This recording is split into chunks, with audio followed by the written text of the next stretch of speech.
keputusan program. Jadi dalam hal ini untuk pelajaran hari ini itu menguasai if, elif, dan else dalam Python. Ini secara sederhana.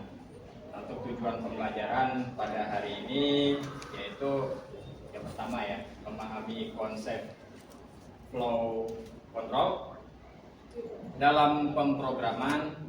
Terus yang kedua, menjelaskan fungsi dan sintak dari dasar ya, dasar dari pernyataan if.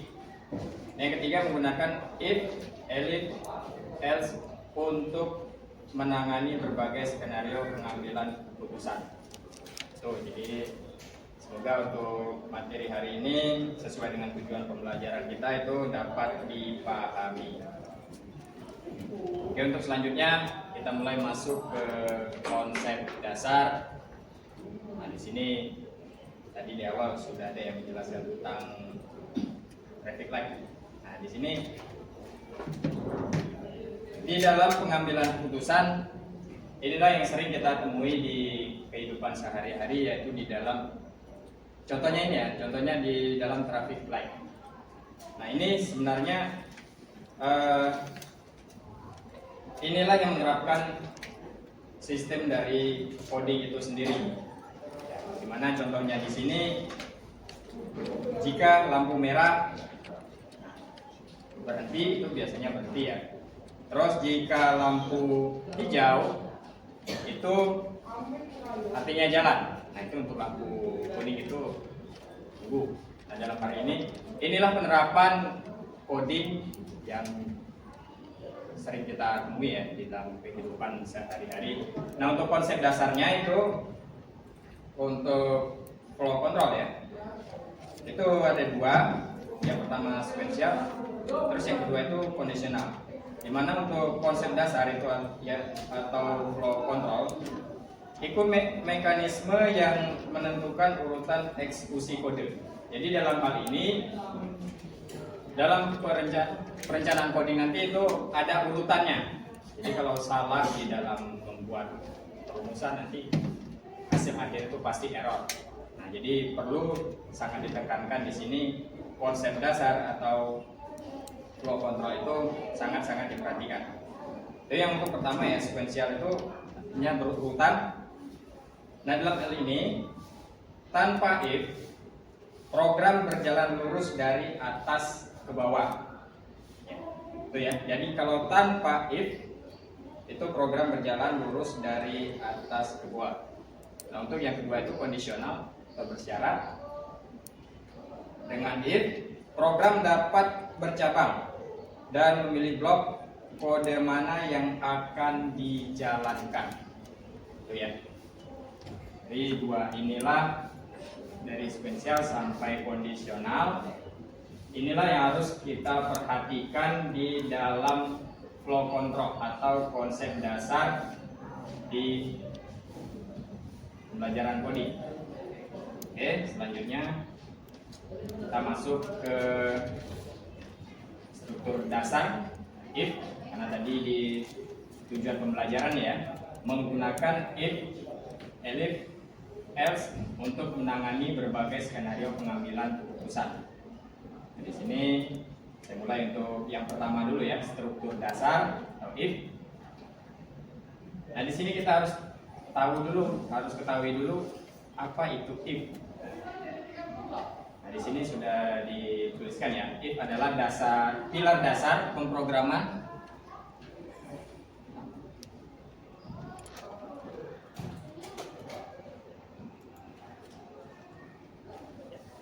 if adalah pilar dasar pemrograman hanya mengeksekusi blok kode di dalamnya jika kondisinya true.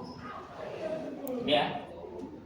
Dalam hal ini yang harus diperhatikan untuk if itu program hanya mengeksekusi blok kode di dalamnya jika kondisinya true atau benar. Untuk sintaksnya ya. Nah, di sini kita harus pahami juga sintak itu sendiri ya. Nah, untuk sintak itu adalah aturan tata bahasa dan struktur formal yang harus diikuti saat menulis kode sumber dalam bahasa pemrograman tertentu. Nah, ini untuk sintaks dari if itu sendiri, ini menggunakan Python ya. Untuk if, kondisi pertama, blok kode 1. Nah, ini akan dieksekusi hanya jika kondisi pertama true. Ini ya. Dalam hal ini hanya jika kondisi pertama true, print kondisi benar, kondisinya true. Atau sehingga di sini ya program akan melanjutkan ke sini setelah blok selesai. Di sini ada contoh ya, contoh soal yang bisa dipraktekkan. Misalnya di sini mengecek batasan usia.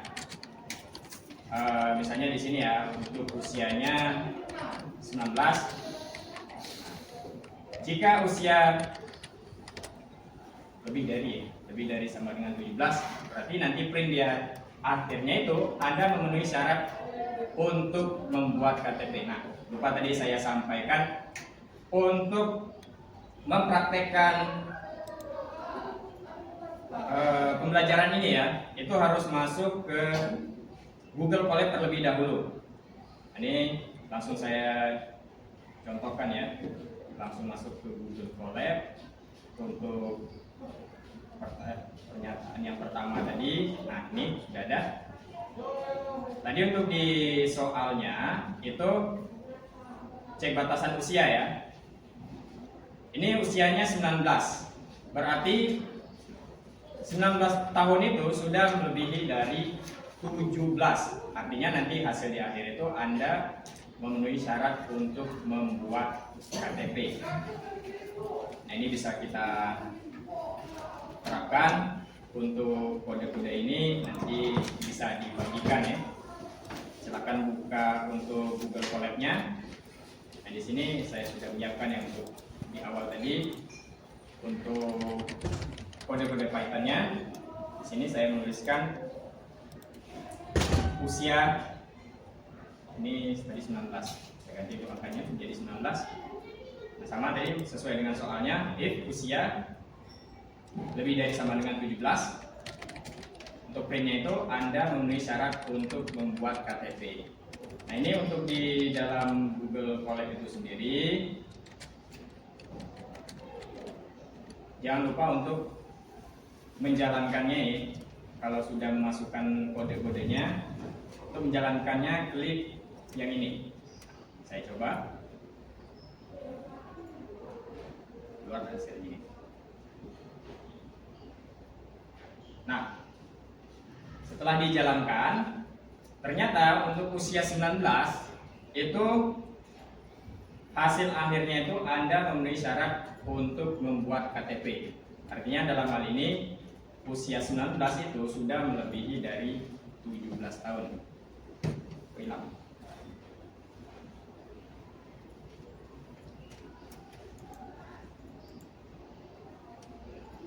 Nah, saya lanjutkan. Untuk usia, bagaimana jika usianya ini saya ganti dengan usia yang lebih rendah ya? Misalnya di sini tadi saya ganti menjadi 10 tahun. Terus kita jalankan untuk di hasil akhirnya seperti apa. Nah, di hasil akhirnya itu hanya menampilkan selesai mengecek usia. Karena di sini tadi untuk ketentuannya itu sendiri, usia itu batasnya itu adalah lebih dari atau sama dengan 17 tahun.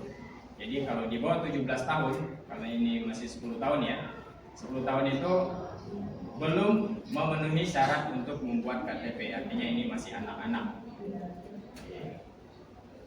Itu untuk yang pertama, untuk if ya. Mungkin ada yang pengen ditanyakan untuk penjelasan if? Ada?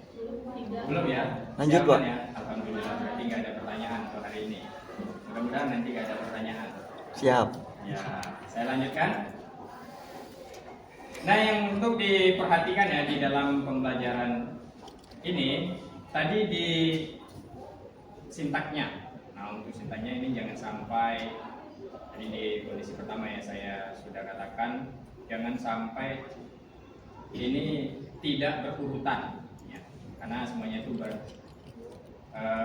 kalau ada yang salah ya dalam urutannya ini nanti pasti hasil di akhirnya itu akan error. Oke, kalau tidak ada pertanyaan untuk struktur dasar if, saya lanjutkan ke yang kedua ya, itu masuk ke struktur binar. Nah di sini if else. Nah di sini ya, ketika ada dua kemungkinan hasil yang saling eksklusif, ya atau tidak. Nah di sini untuk yang kedua ini ada dua kemungkinan ya atau kemungkinan tidak. Kita menggunakan else. Blok else adalah jalan dua atau fallback yang akan dieksekusi hanya jika kondisi if bernilai false. Ya di sini sama seperti yang pertama tadi, ada sintaksnya untuk else ini. Ini if mengikuti ya untuk yang kedua ini struktur binar. Jadi if kondisi blok kode 1 dijalankan jika true. Terus print kondisi terpenuhi. Ini sama ya seperti yang pertama tadi untuk if. Terus yang else-nya blok kode 2 dijalankan jika false. Nah, seperti penjelasannya ya. Yang pertama itu saling eksklusif ya atau tidak. Berarti untuk if itu ya, untuk else itu yang tidaknya. Jadi untuk di akhir nanti printannya itu kondisi tidak terpenuhi. Nah, bisa kita coba ya dengan soal yang ada di sini. Ada contoh soalnya. Misalnya di sini dalam menentukan kelulusan seorang siswa itu lulus atau enggak di nilai pembelajarannya. Biasanya ini untuk penilaian akhir ya, bisa digunakan untuk penilaian. Misalnya setelah ulangan nilainya tuntas atau tidak. Nah, untuk kaitannya misalnya ya nilai 65. If nilai ini misalnya KKTP-nya itu 70, lebih dari sama dengan 70. Nah untuk hasil akhirnya nanti printnya itu selamat Anda lulus untuk if-nya. Untuk else-nya itu print maaf Anda belum lulus. Nah, seperti ini ya, bisa kita coba masuk ke Google Colab lagi dengan rumus yang sama. Nah di sini saya sudah ini ya, silakan bisa diperhatikan di depannya. Nanti bisa dicoba dengan nilai yang berbeda untuk angka yang berbeda ya. Nah ini nilainya misalnya 80, nilai siswanya itu 80. Nah untuk batasannya ini tadi if nilai lebih dari sama dengan 70. Nanti kalau lebih dari 70 berarti nanti hasilnya itu selamat Anda lulus. Dan jika tidak sampai 70 berarti nanti print akhirnya itu maaf Anda belum lulus. Nah bisa kita coba ya, misalnya nilainya di sini saya ganti menjadi 90. Misalnya nilai Pak Ano 90. Ada Pak Ano 90 karena tadi sering menjawab ya. Kita coba untuk di run ya. Silakan klik yang di bagian sini. Nah ternyata selamat Anda lulus. Berarti Pak Ano lulus di pembelajaran ini. Dan jika tadi kita ganti juga, saya ganti untuk nilainya misalnya nilainya di bawah 70, misalnya 65 di sini. Saya run lagi, ternyata ada kata-kata manis untuk Pak Ano, maaf Anda belum lulus. Nah ini ya, ini bisa digunakan di dalam menentukan ya kelulusan nilai siswa lulus atau belum lulus. Nah ini ada dua tadi untuk fase ini ya, ada if dan else. Nah ini untuk if else ini ada yang bertanya? Masih aman ya? Belum. Alhamdulillah masih aman berarti.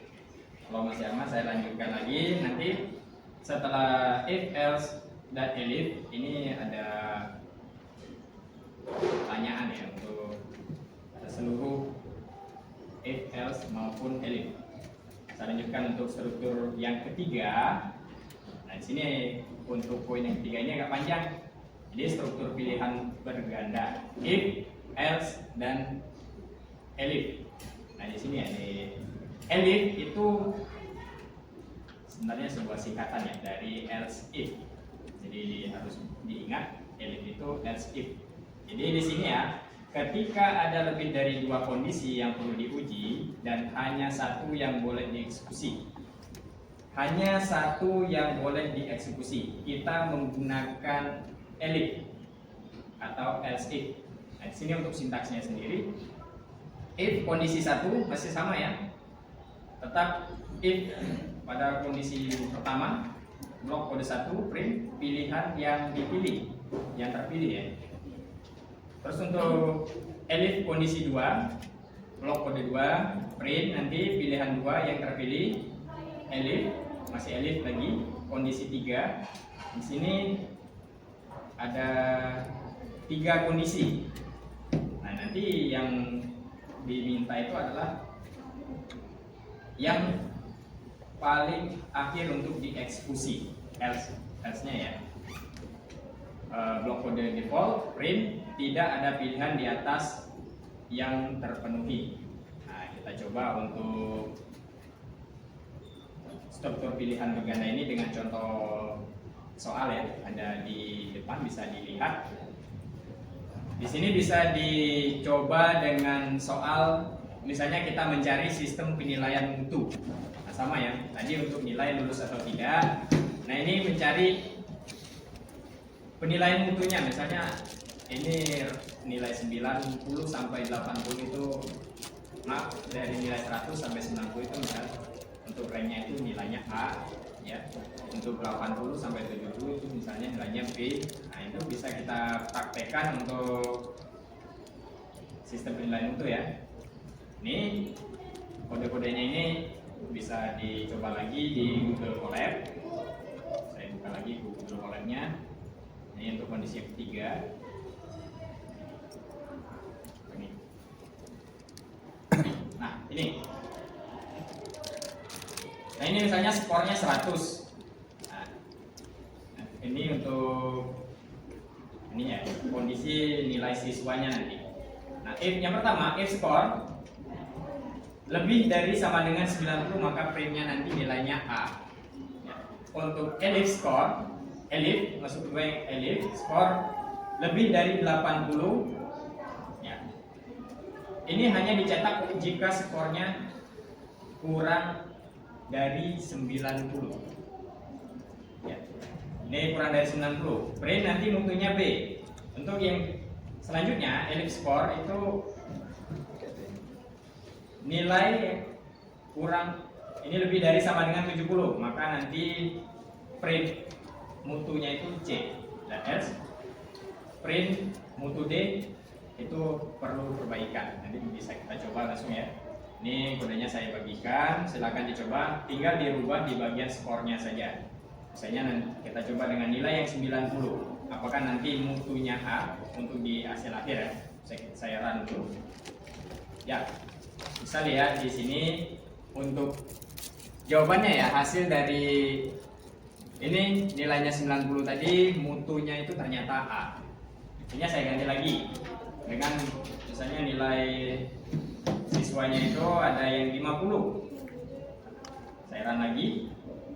Nah, ternyata nilainya D. D itu sudah berarti tidak lulus, berarti perlu perbaikan. Ya. Ya, bisa diimplementasikan untuk menentukan nilai siswanya. Nanti untuk siswa sendiri bisa menggunakan kode ini ya untuk menentukan nilainya itu lulus atau tidak di dalam pembelajarannya. Oke, saya lanjutkan. Nah, ini ada soal latihan, bisa dicoba untuk semuanya. Bisa dicoba. Di sini ada soal latihan, silahkan masuk ke Google Colab. Ya. Latihannya itu adalah membuat program yang menerima input angka 1 sampai 7. Ini sesuai dengan tujuan pembelajaran yang ketiga ya. Dimana tadi tujuan pembelajaran yang ketiga itu ini.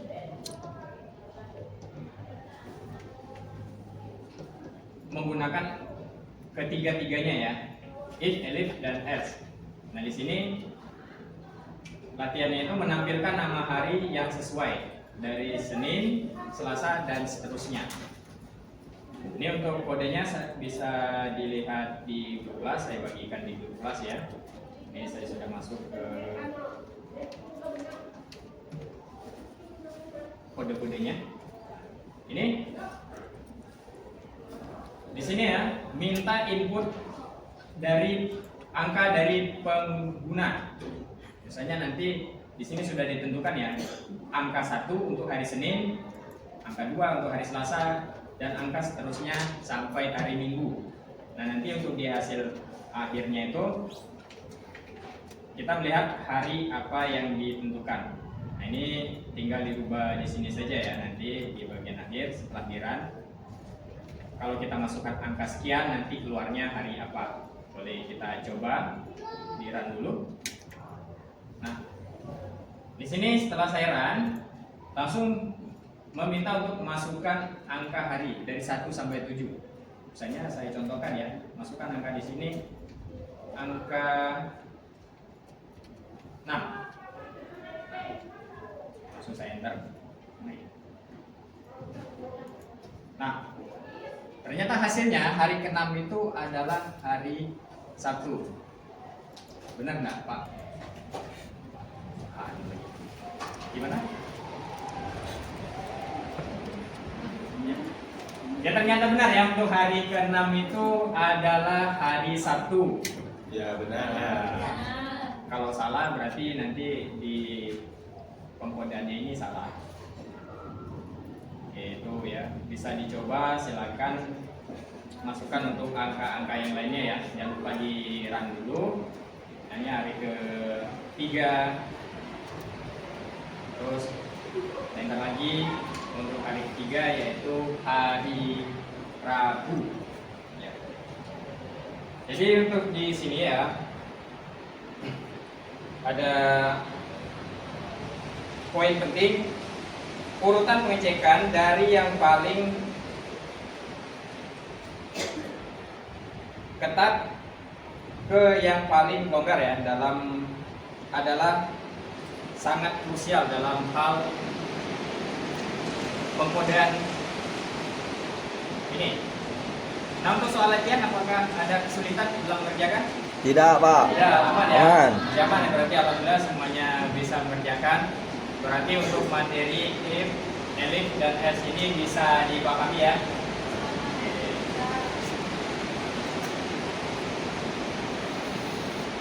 Oke, karena waktu belajarnya sudah habis, sudah ganti jam, saya akhiri dulu pembelajaran hari ini. Semoga dengan apa yang saya sampaikan bisa diterima. Akhir kata saya ucapkan wassalamualaikum warahmatullahi wabarakatuh. Waalaikumsalam.